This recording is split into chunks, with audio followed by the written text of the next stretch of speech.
Uh-huh. Oh, whew. Right out of my head.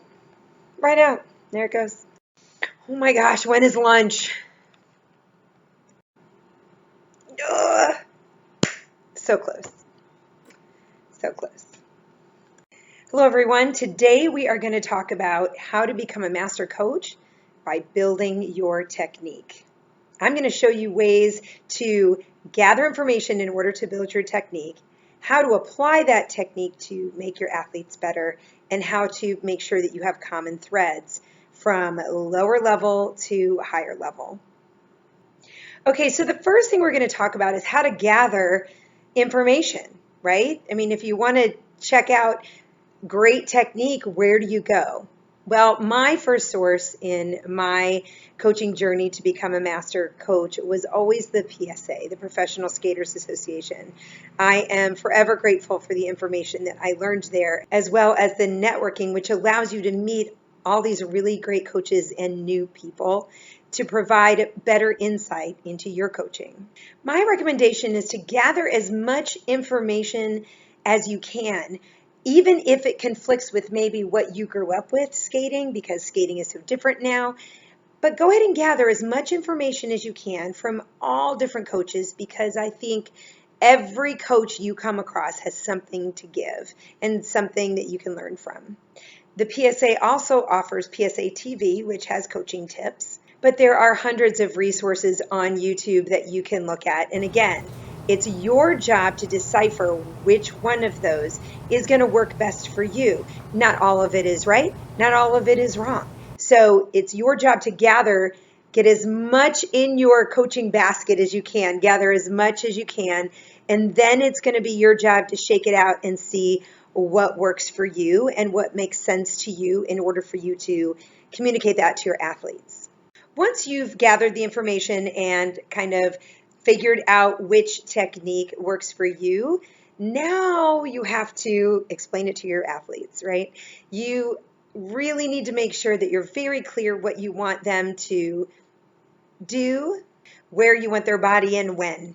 If you haven't already, check out my previous video, how to break down elements, because I see things in stick figures. And in any element, in my opinion, if you are not in one of those stick figure positions, then things are going to go haywire. And that includes moves in the field or ice dance or any other discipline that you might be coaching. Because the biggest thing that we're trying to do is make sure that the athlete is in a stable position on an edge. Doesn't matter what the element is. The next thing I need you guys to do is go ahead and build some exercises based on those positions. If your athletes can use exercises as a warm-up to hit the positions you want them to hit, then you're doing great. And their elements are going to come together so much quicker because you have trained the body first and then put it together. So while doing that, I also want you to be able to take an element and tell me where it came from.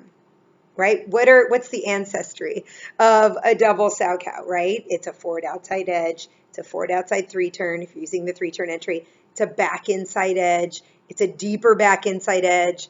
It's a pivot, right? And then it's a waltz jump or axle, however you want to break it down.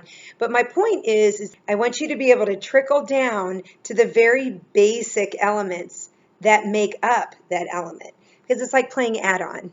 So now that you've taken all this time to gather information and make it your own and introduce it to your athletes, you have to be flexible. I hate to say that you just did all this work to build a technique. It is not going to be right for every athlete, and don't be afraid to try different things. So on your way to becoming a master coach, I want you to make sure that what you're doing at the lower levels is a foundation for what you want the athlete to be able to do next, be able to do next. So just remember that when you are teaching elements, you're not just teaching this element here, you're actually teaching the beginning of that element there, way in the future, and you want to really set that great foundation.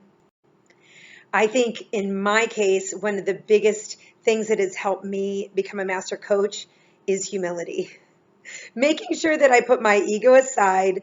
I don't know everything. I will never know everything. It's my job to continue learning as my skaters grow and as my coaching grows.